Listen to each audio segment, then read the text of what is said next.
I wanted to ask you boys about Man United here. Today we're signing some young player called Obi Martins. He's done his medical.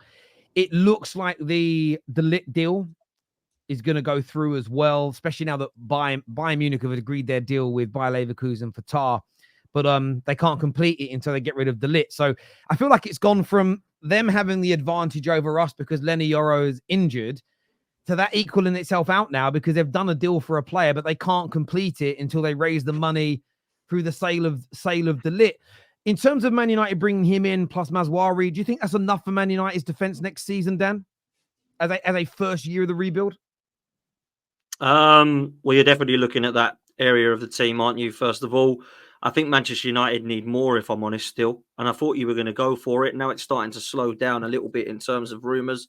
Ugarte is one that's been mentioned as potentially being off now. Thought that would have been a really good signing for you with Kobe Mino and Bruno and Fernandes in there. Obviously, De Ligt coming in. I don't know why that's not done yet. Obviously, you're saying that there needs to be a bit of a domino effect for that to be the case now. I thought that would have been done by now, if I'm honest, because you've been linked with him for what feels like forever, to be honest. Mazraoui, I don't know much about Mazraoui. I don't know if that's a fantastic upgrade. Personally, I quite like Dalot. I think he's one of your better players. I don't think he's outstanding, but he's certainly, for me, a good enough player. I wouldn't have thought you would want to upgrade on him, but certainly if he's going to come in and replace Aaron Wan-Bissaka, which looks the case, I think he can play right and left as well. So that would be a fairly good signing. Chido Obi Martin is a very interesting one because obviously he was at Arsenal. I know for a fact, didn't want to accept what he was asking for. He would have been on more wages than Emil Smith Rowe if we gave him what he was asking for, which for a scholarship, anyone at a scholarship doesn't get at Arsenal. It's just a principle. It's just the way it is. If people like that or hate that, take it up with the club. But this could bite us on the backside if he goes on to Manchester United and does fantastic things. But he can also turn into a player that we've seen before many a time that has been supposedly one of the greatest to ever come through the youth academy and gone on to do nothing. And I've seen it with many players. I'm sure you guys have seen it in your club as well. So really don't know what you're getting with Chido Obi Martin, but you're definitely getting a talented youngster. That is for sure. Scored 10 goals against Liverpool in one of the games, 7 against West Ham. Scored 5 or 6 in some of the other games as well. So he's absolutely killing it at that level. Obviously going up to the next level, you've got to look at it. And as well, you've got to look at, what his size is at the moment and what his build is at the moment.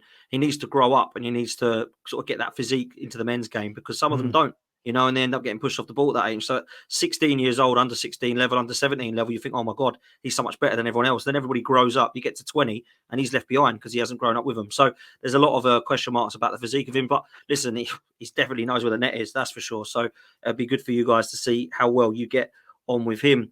I just think Man United need a lot more, man. I don't know what they're doing in the wide areas. Jadon Sancho looks like he's going to be off. Anthony's no good. That leaves you with Rashford, really, as the only one.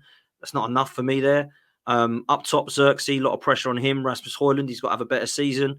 So there's still quite a lot of work to do at Manchester United, in my opinion. They might have looked at the defence and sorted that out potentially in a couple of areas, but I still think Man United have got a long way to go. So, and I really don't know what we're going to get with Ten Hag. And I think Ten Hag has got till Christmas to prove that he is the guy at Manchester United. And I think they will pull the plug.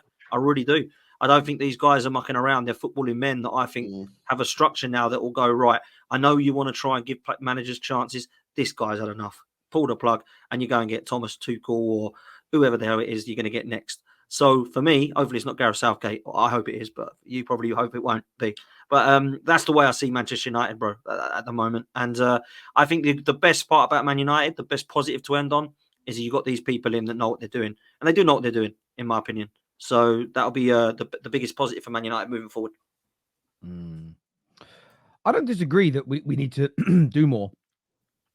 But I don't want too much more in the first summer because I think if you start adding more than, say, 6 to 7 new players in, I think it becomes really difficult to integrate them, and you can create more problems than you're solving. So I like De Ligt. I like Maswari as cover for left back and right back. I like the idea of promoting a few of these youngsters. I'm a little frustrated about the Ugarte deal, but equally, I need to remain consistent. And I've been disgusted at how much we've overpaid for players in the last 11 years. I don't believe we've pulled out of trying to sign him. I believe we're just saying that publicly. We briefed the media too quickly about who our alternative players are for us to really pull out. It was United are no longer interested in Ugarte at that price. 10 minutes later, these are the 3 or 4 alternatives that they're now talking to.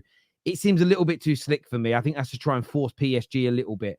You know, if we end up with the Lit, Yoro, Ugarte, we've already got Xerxes through the door. We've got a couple of really talented youngsters that we promote, and we are pushing for the style of football to change, which in pre-season we saw the kind of green shoots of that. Then I'm quite comfortable and happy. But as you boys know, I said it before, I'm very much keeping my feet on the ground. A lot more is going to be needed to genuinely get us back to the top. I think any deluded Man United fan that wants to start giving it the big and we're back, we're going to cook this year, we're going to be overly amazing, we're going to catch people. I don't even see the mileage in saying that. Barring getting some reactions and some sexual release online, I don't see the point of making such crazy comments at this point. I'm fairly happy with the business. I like how we're conducting ourselves. And on Obi Martins, I just want to say, like, congratulations for joining Man United. And, you know, I've seen some footage of him. Looks very, very talented. You don't know what a 16-year-old's going to turn into. But I do feel a bit for him because there's been some nasty rumors created online that he only left for 30 grand a week that Man United were paying for him. His money at our club hasn't been confirmed yet, but multiple top sources have said that he's turned down bigger offers away from Man United to join us. And when those rumors went out, the level of abuse this 16-year-old boy, because you're a boy at 16, took online from grown men, I thought was absolutely disgusting. There's criticism of a grown man when he makes a mistake or does something wrong. But I felt this, it reminded me a little bit of what Raheem Sterling went through when he left Liverpool to join City, and how the media tried to paint it as this, he's a greedy little bastard, he's only going for the money. When in fact, no, he was going to City to become more successful when he absolutely did that. Also, Terry, yeah. Sorry to interrupt you. So what if he's gone for the money? Good point. So what? So if he has gone for the money, say United have paid him more than everyone else, he's gone, you know, what? So what? So you just start cooking him because he was, oh, sorry. You're telling me that if you were offered more money in a different job, yeah, maybe significant, you're just going to stay. Man, too many people coming out there with a fake outrage, the fake morals. Listen, at the end of the day, humans are humans, yeah? No matter what you're doing, whether you're a YouTuber, you're working at the NHS, or you're a footballer, a lot of people chase the cash. Yeah, they chase the cash. That's what they do. Nothing wrong with it either. Yep, nothing wrong with that, bro. Everyone's got stuff to pay for. This guy's 16. He could have his leg broken, his career ended next year. And then everyone's going to go, oh, why did you accept 10 grand instead of 30 grand a week? You could have been sorted. He's got to think about himself, man. I'm not being funny. If I was his agent, I'd be forcing him. You know, if it's not massively different, we'll have a chat. But if United are offering him a lot more than everyone else, I'd tell him to go United. Because at the end of the day, his career could be over next week. We've all seen it with young players where they're bad injury and the career's over by the time they're 19. And he's got to think on. You know what I mean? So, honestly, man, some people weird. I agree. And a few people said, why are you outraged by people cooking him then? But it's not about cooking him. He's a 16-year-old boy. He is a child. And this is how sick some people have been. There's a person that comes on our shows who I have called Matt that I've banned from today because Fabrizio tweeted the update that he's passed the medical. And out of his outrage, and by the way, Matt is not representative of other Arsenal fans because I don't believe in that group. That I don't judge anybody based on any group they belong to. Whether it's football, whether it's nationality, I never judge everybody based on the group they're from. I think that's a sickening, bigoted way to look at the world. But he tweeted at Fabrizio and said, why are you talking about this again? You must be some sort of paedophile. And I thought to myself, how weird, angry, frustrated, and nasty must you be as a human being to even think about saying that, let alone actually post it? All because your nose has been put out of joint, that a player that you rated has left your football club. Loads of players at youth level swap clubs. It's been going on for 10, 15, 20 years. They get the 14, 15, 16, and they switch clubs. And I just wanted to say that, again, the vast majority of Arsenal fans don't behave this way. The vast majority of rival fans don't behave this way. But I just wanted to call it out because he's a 16-year-old boy. He needs protection online. And the crap that has been thrown his way is just, for me, it's just disgusting. It's just disgusting. And calling Fabrizio that because he's given an update on a transfer is weird, bruv. It's some weird movement. So, yeah, the man's no longer welcome because I didn't know that until earlier on today. And then someone sent me the message. I just thought, ugh. Like there's certain things you can say, but Arsenal fans don't want to lose a potentially hot prospect to Manchester United. So there's a few Arsenal fans that have lost their heads about it. I can understand why they wouldn't want him to go to Manchester United, because if he turns into a top talent, then it's potentially a big loss for us. But from what I was hearing, Arsenal didn't want to pay him what he was asking for, so he went elsewhere. That's what happens in football, man. That's what happens. I don't blame the kid for chasing money. I don't blame the kid for going to move. And if Arsenal don't want to pay him what he believes he's worth, that really is the end of the story. Yeah, Dan, and you're right, bro. These academy players, they leave our clubs every week, man. You know what I mean? Every week I see, oh, this kid's left City Academy, this kid's left United Academy. These kids, they're going for where they want to play football. They got to chase the bag. Of course they are, because, like I said, the career could be ended next week. They need to get as much money in as possible. If you're getting triggered, by a 16-year-old leaving your football club, then you need to have a word with yourself, man. Serious. And I've seen a few people calling it out. They say, well, I just didn't like the pathway comment. But Man United, typically speaking, have given more minutes to youngsters and academy players in the last 5, 10, 15, 85 years than Arsenal. It's not a dig at Arsenal, it's a fact. Plus, Arsenal are almost top of the tree right now, fighting out for titles. They have actually a little bit less room and capacity to be developing another young player when you've got Wanyeri coming through and you need to improve in certain areas. Man United probably have a little bit more scope with the situation that we're in.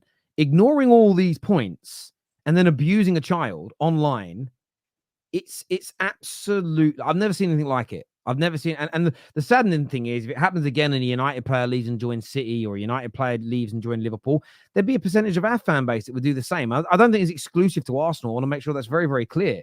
But it's just crazy behavior for me. But overall with Man United, look, I'm happy with the business we've done so far. And I did say at the beginning of the window, and sometimes you've got to temper yourself back in.